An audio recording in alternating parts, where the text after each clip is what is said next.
Assalamualaikum warahmatullahi wabarakatuh. Welcome to Total Politik. Hari ini kita podcast politik lagi dan kita sudah mendatangi seorang tamu yang menurut saya sudah melewati berbagai macam perjalanan politik lah, Pak. Iya, Dan banyak sekali cerita luar biasa yang saya tahu paling tidak, dan yang perlu menurut saya diceritakan lagi hari ini gitu, Pak. Nah, terima kasih sudah bergabung di Total Politik, Pak Fadil Muhammad,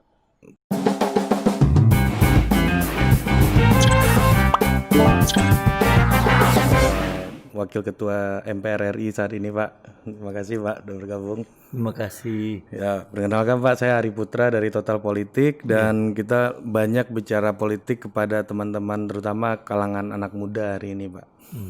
Nah, banyak yang tidak tahu cerita soal desentralisasi. Salah satu anak kandung desentralisasi di Indonesia itu adalah seorang gubernur Gorontalo ketika itu, dan sangat influential terutama dalam bidang kebijakan. Saya ingat betul sebelum pemerintahan pusat waktu itu membuat kebijakan pendidikan gratis, Bapak sudah memulai di Gorontalo waktu itu, dan Iya, ini menjadi isu. Mungkin ini adalah starting pointnya inovasi di daerah diadopsi oleh pemerintah pusat ketika itu, Pak. Sebelum adanya Pak Jokowi, Pak Gamawan Fauzi, dan lokal CEO yang banyak sekali kayak Bu Risma, Ridwan Kamil hari ini, Pak Fadil saya kira sebagai seorang pioneer gitu di dalam desentralisasi kita. Gimana Pak melihat desentralisasi awal dengan hari ini itu, gimana sih Pak Fadil melihatnya dengan berbagai macam turbulence yang dihadapi Indonesia hari ini? jadi yang pertama saya ucapkan terima kasih Ya. untuk bisa berkomunikasi dengan saya. Tentunya saya ini sudah cukup senior di bidang politik. Saya mulai mengikuti politik ini semenjak tahun 90-an. Ketika itu Partai Golkar meminta kepada kita pengusaha-pengusaha nasional, beberapa orang untuk bergabung, dan ketika itu Pak Sudarmono sebagai ketua Partai Golkar. Kemudian saya ikut terlibat di dalamnya dan saya membidangi bidang ekonomi ketika itu sampai melahirkan beberapa ide-ide dalam bidang usaha kecil dan koperasi, dan saya menjadi ketua departemen, dan kemudian pada saat berikutnya Pak Harmoko juga begitu. Saya ikut di pengurus hariannya bersama-sama Bung Fahmi Idris, bidang ekonomi. Dan pada waktu Pak Akbar Tanjung menjadi ketua Golkarnya, saya diminta menjadi bendahara umum ketika itu. Pada saat itulah sudah akhir memasuki tahun 2000 yang dikenal dengan persiapan untuk melahirkan reformasi, dan akhirnya salah satu produk reformasi yaitu desentralisasi atau undang-undang tahun 2004, 2003, 2004 yang akhirnya tumbuh dan berkembang. Tapi sebelum itu kita mengenal apa yang disebut dengan desentralisasi. Salah satunya adalah diizinkannya tidak saja orang pemerintah atau pokoknya orang partai bisa menjadi calon. Dan saya kemudian diminta untuk menjadi calon ketika itu dari Partai Golkar, dan saya kembali ke daerah untuk mengabdi di kampung halaman saya. Pertanyaan yang muncul adalah bahwa desentralisasi ini telah melahirkan banyak tokoh-tokoh yang berkembang, dan mereka-mereka itu tumbuh dan berkembang dan akhirnya bisa menghasilkan beberapa inovasi-inovasi. Karena tidak saja orang-orang birokrasi atau orang dari Golkar yang bisa ikut, atau tentara. Ketika itu saya calon, dan kemudian satu di antaranya yang saya bikin adalah bahwa pendidikan dan kesehatan itu menjadi prioritas utama, dan saya buat cuma-cuma. Ya. Kemudian saya punya 3 program unggulan ketika itu. Yang pertama sumber daya manusia, yang kedua pertanian fokus pada jagung, yang ketiga adalah perikanan dan kelautan. Itu kira-kira Itu kan waktu awal itu ceritanya. daerah baru juga Gorontalo waktu itu Pak ya. Iya, Baru pemekaran juga kan. provinsi baru pemekaran dari Sulawesi Utara, betul. Jadi challenge-nya apa sih Pak?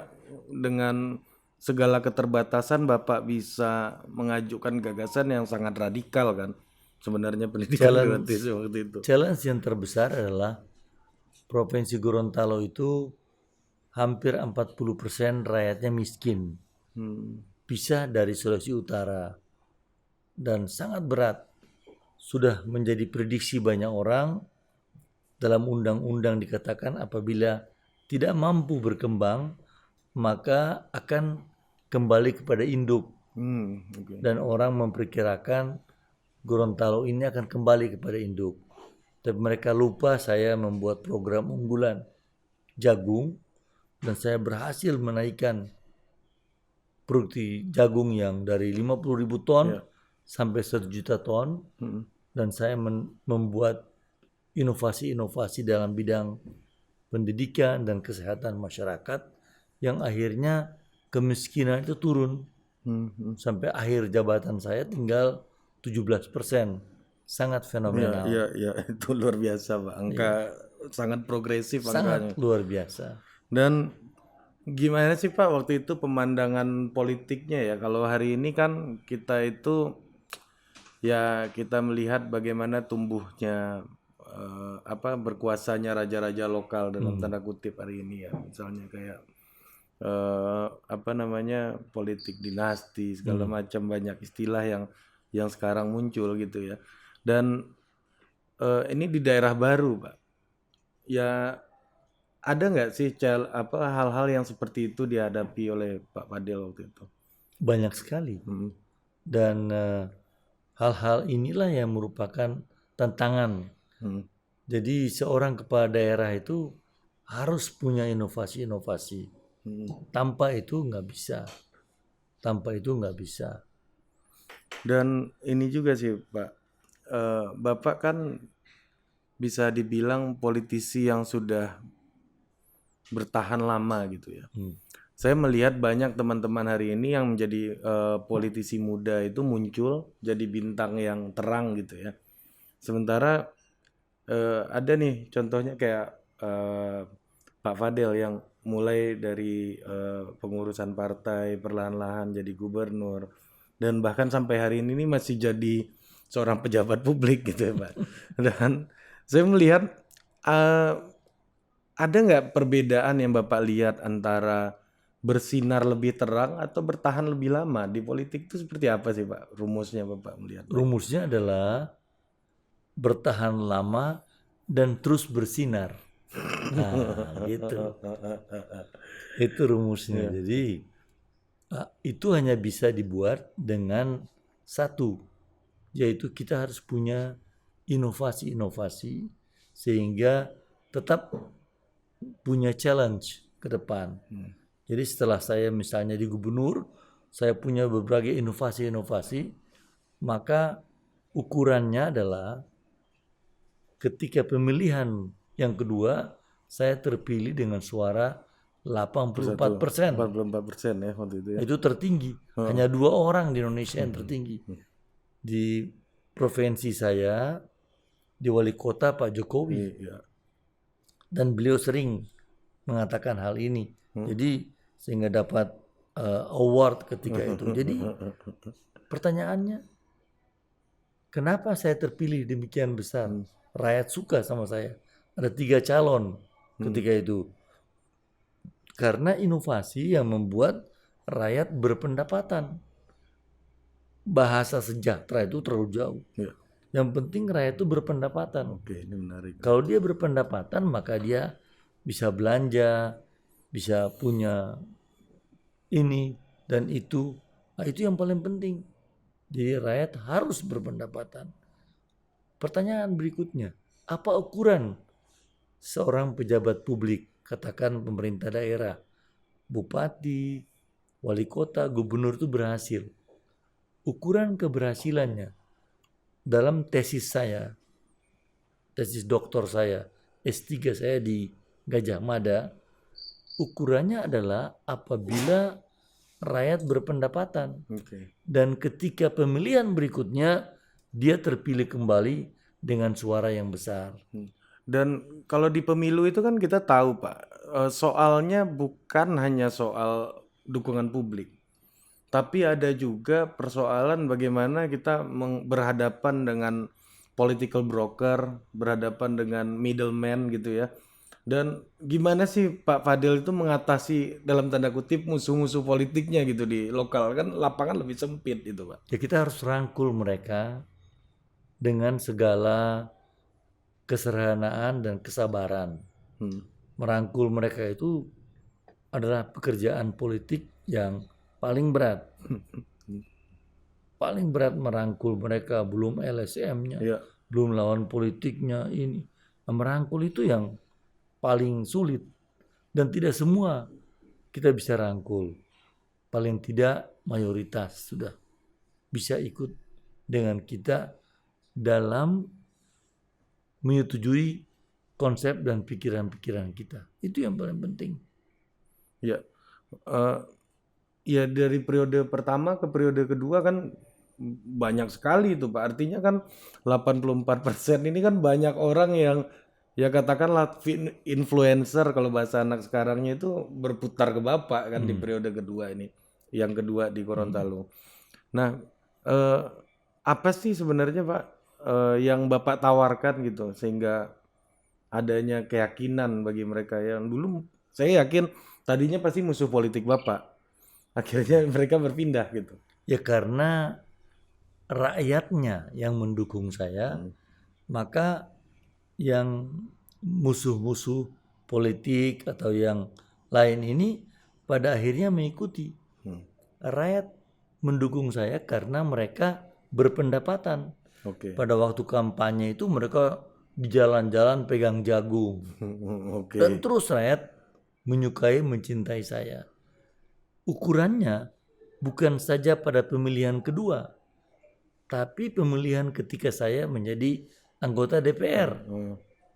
Setelah saya selesai dari menteri, mereka bilang, ayo Pak Fadel dari Golkar, saya wakil ketua umum ketika itu, karena Pak Abu Rizal ketua umum, saya wakil ketua umum membidangi kawasan timur Indonesia bersama Pak Agung, Pak Theo.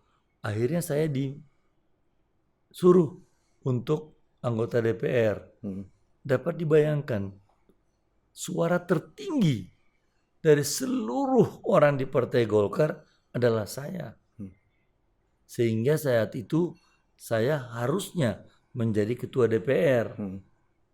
Tapi karena internal ada diskusi, sehingga Pak Abu Rizal Bakri suruh Pak Novanto. Ya, diskusi ya. Nah, ada kesepakatan, ada understanding. Maka saya menjadi ketua Komisi 11. Tapi yang saya ingin katakan, suara tertinggi dari seluruh pemilihan itu adalah saya dari Provinsi Gorontalo. Kemudian sesudah itu pemilihan DPD yang baru-baru ini. Wah, yang 2019 kemarin. 4 orang DPD, saya suara tertinggi lagi. Jadi artinya bahwa suara-suara saya di Gorontalo itu tinggi sekali. Dan ketika pada waktu saya di pengurus Partai Golkar, itu suara saya besar sekali. Pak Abu Rizal Bakri pernah bikin survei tinggi sekali di kalangan-kalangan tokoh-tokoh Islam di Jawa, di mana-mana. Hanya saya bilang, ya kita menghormati dia yang ketua umum, dia yang kita dukung, calon presiden dan sebagainya. Pertanyaan tadi, kira-kira apa? Kita harus dalam politik itu harus berusaha agar supaya menyampaikan gagasan sesuatu yang pada akhirnya rakyat merasa kehadiran kita ada gunanya. Oke. Itu paling kunci. Kalau rakyat merasa kehadiran kita ada gunanya, maka dia dukung kita. Coba lihat ketika saya menjadi Menteri Kelautan dan Perikanan. Itu saya bikin Minapolitan. Itu luar biasa sambutan dari nelayan-nelayan. Jadi itu harus kita buat. Saya pernah sering bertemu dengan kepala daerah juga. Dan dari pengusaha jadi politisi itu kan rumusnya beda, Pak. Beda jauh. Beda jauh banget. Kalau di usaha kan kita pagi itu beli beras buat bikin lontong, habis 5.000, siang kita jual 7.000, sore kita udah dapat untung 2.000. Iya. Kalau di politik ini kan kita nggak tahu habis uang berapa untuk sampai tujuan kita nih.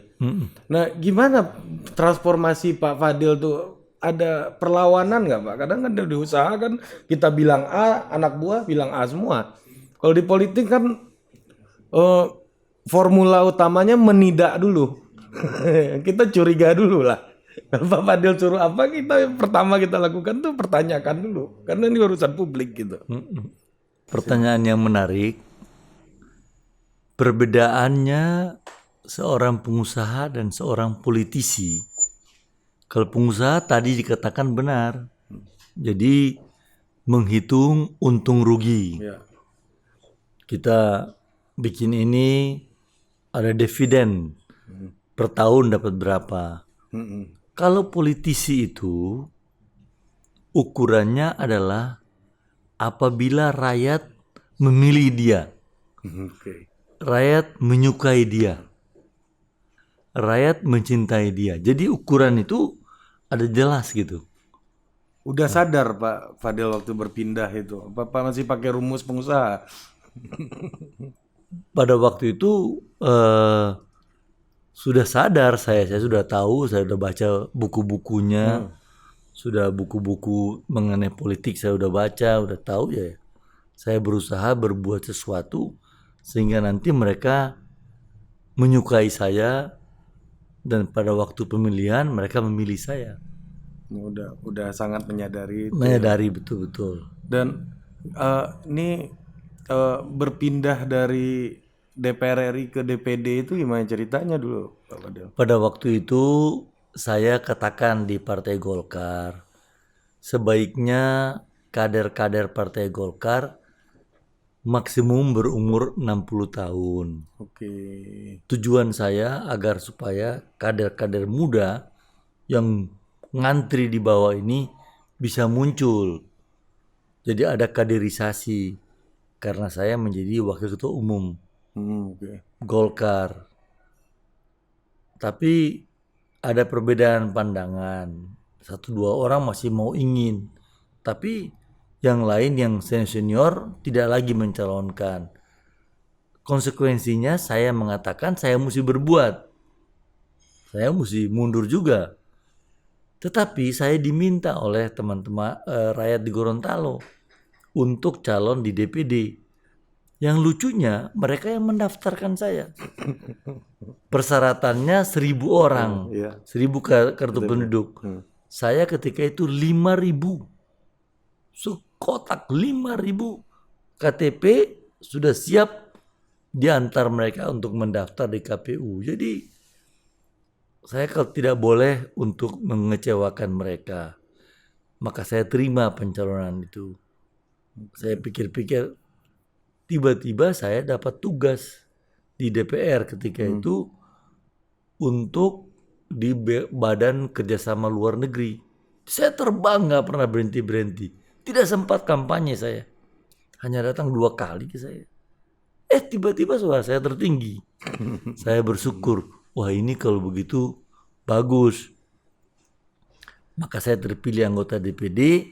Ketika rapat di DPD, yang dipilih 2. Satu adalah ketua DPD. Saya tidak mau ketua DPD. Saya memilih menjadi pimpinan di MPR. Itu dipilih langsung oleh seluruh anggota 136 orang. Ketika itu suara saya tertinggi, bersaing dengan Ibu Hemas dan ada anak-anak dari Sumatera dan dari daerah yang lain, 4 orang calon. Saya terpilih dengan suara tertinggi, ya sudah. Oke Pak, ada banyak hal yang ingin saya tahu sih sebenarnya Pak. Boleh. Saya ingat betul di Kongres Pekanbaru waktu itu Bapak pimpinan sidang waktu itu. Hebat ingatan Iya, kau. dan ketika itu suara Pak Fadil sampai habis gitu kan untuk menenangkan sidang gitu ya. Dan Paruh habis suara. iya, dan waktu itu kan Pak Surya Paloh sama Pak Abu Rizal Bakri yang lagi bersaing waktu itu, dan saya melihatnya ini kok kayak ada buying time ini waktu itu. Ini ada, nggak tahu ya, mungkin ada negosiasi apa sehingga waktu itu sidangnya molor sekali kalau nggak salah sampai jam 3 pagi apa 4 pagi, dan Bapak masih bertahan sampai suara habis tuh waktu itu. Saya tonton tuh Pak di TV sampai habis Pak. Ada apa sebenarnya Pak sampai nggak tahu ya. Saya melihat ini kesan yang saya dapat dan beberapa informasi di awal Pak Surya begitu kuat gitu ya. Di akhir hasilnya agak berbeda nih gitu.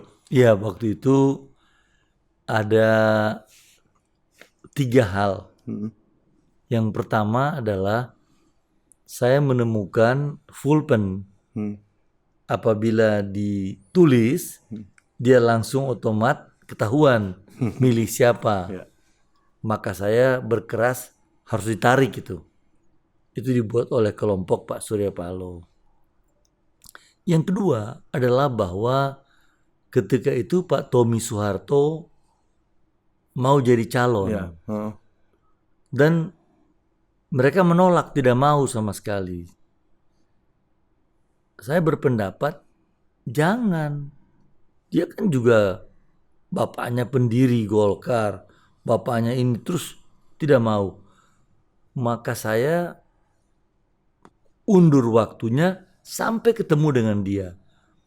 Dan ketika itu Pak Tommy punya tim, ada 6 orang jenderal yang saya kenal, termasuk Ibu Marwah Daud dan lain-lain. Jadi saya pikir mesti fair dong. Maka kumpul, kita diskusi, kita minta mereka untuk calon juga. Disahkan salah satu calon, tapi nggak dapat suara dia. Tapi nggak apa-apa, harus calon. Menurut saya harus kita terima hal itu. Nah ketika itu perdebatan rame, tidak mau ini itu, akhirnya disetujui. Yang ketiga adalah bahwa saya mau supaya fair antara kelompok pendukung Pak Abu Rizal dengan Pak Surya Paloh. Ketika itu pertentangan sangat kuat antara Pak Cicip mewakili kelompok Pak dan ini akhirnya saya netralisir berhasil.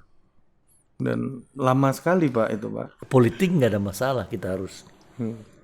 Ya memang ini ya memang sangat dinamis ketika itu ya Pak ya. Iya betul. Dan Bapak sendiri di posisi siapa waktu itu Pak? Saya di posisi Pak Abu Rizal Bakri ketika itu. Oke. Ya ini Pak, ini yang terbaru ini. Saya ngelihat kemarin beberapa hari yang lalu Bapak kritik soal ekonomi Indonesia yang akan kolaps gitu. Gimana Pak? Pandangan Bapak nih beberapa bulan ke depan nih apa yang akan terjadi di Indonesia nih? Itu bermula dari pimpinan MPR ketemu dengan Presiden Jokowi pada hari Rabu yang lalu di Istana Bogor. Teman-teman bicara masalah politik, undang-undang ini. saya lebih concern masalah ekonomi. Saya katakan sama Bapak Presiden, saat ini ekonomi kita seperti manusia ini darah beku. Jadi sudah tidak liquid. Kalau orang darahnya beku atau darahnya kental, itu bisa stroke. Bisa stroke. Iya. Nah, ini berbahaya menurut saya. Untuk itu Bapak Presiden, usulan saya harus kita buat liquid dengan cara injeksi duit kepada bank-bank pemerintah dan usaha kecil, terutama KTA. KTA itu kredit tanpa anggunan. Itu sebesar 142 triliun rupiah, dipegang kurang lebih 10 juta orang. Ini harus segera dibantu mereka ini. Kalau perlu bunganya jadi 0 dan mereka di jalan gitu, jangan berhenti. Usaha kecil, UKM kalau boleh bunga banknya turun 1% dan terus restruktur segera. Akhirnya Presiden lama memberikan tanggapan itu, dialog dengan saya, dan hari Senin, kita ketemu hari Rabu, hari Senin Ibu Sri Mulyani jam 1 ke MPR mengabarkan bahwa mereka injeksi 40 triliun. 10 ke 4 bank pemerintah. Itu nggak cukup kayaknya, Pak. Menurut saya 200 triliun baru Iya. cukup. Jadi tapi saat awal lah, karena uang lagi sulit. Nah, uang sulit, dia bilang dia jual sukuk dan sebagainya. Saya memberikan pandangan, kalau memang kita nggak punya uang, kan ada pendapat cetak uang lagi. Saya takut cetak uang bisa inflasi, akibatnya repot. Lebih baik pinjam lagi ke reserve fund, dana cadangan di Bank Dunia. Saya cek ke Bank Dunia bisa sampai 500 triliun. Pinjam ini untuk bantu usaha-usaha kecil. Nanti usaha besar yang produktif itu kita bisa berikan dengan skala tertentu bunganya gitu. Ibu Sri Mulyani kemudian mengatakan kepada saya, maksimum Pak Fadel 3,5%. 3,3, 3,5. Oke lah saya bilang. Perhitungan ibu nggak apa-apa. Tapi saya hitung 1%, 2% lah. Nah, ya, yang penting jalan. Tapi kalau misalnya memang kolaps itu seperti apa kolapsnya yang Bapak bayangkan, Pak? Yang Apakah saya bayangkan seperti Lehman Brothers di Amerika atau seperti apa? ya kalau negara itu kolaps itu tanda-tanda ya kita memasuki resesi namanya. Resesi seperti Singapura sekarang itu udah kolaps, resesi. Nah, Indonesia menurut saya diambang resesi sekarang. Kalau tidak cepat bikin likuiditas, maka bisa resesi. Kalau resesi kembali itu berat sekali. Jadi sampai saya dipanggil lagi Presiden, tanya lagi. Saya terus ini berapa hari ini cuman masalah ekonomi karena dianggap saya senior ya. Saya bilang uang pemerintah segera dibelanjakan, jangan disimpan-simpan. Pemerintah daerah suruh segera belanjakan duitnya. Tender percepat. Orang yang mesti dibayar segera bayar uang-uang mereka supaya berputar uang. Jangan ditahan. Oh begini prosedurnya, kerja sampai malam tidak apa-apa, saya katakan itu. Dan Presiden sependapat, maka dia panggil terus. Dia bilang sama saya, sekarang Pak Fadel saya panggil kementerian satu demi satu dengan eselon 1 untuk ngecek dana yang mereka gunakan bagaimana supaya belanja cepat. Saya bilang harus Bapak Presiden. Dan Bapak jangan tunggu. Bapak dengan timnya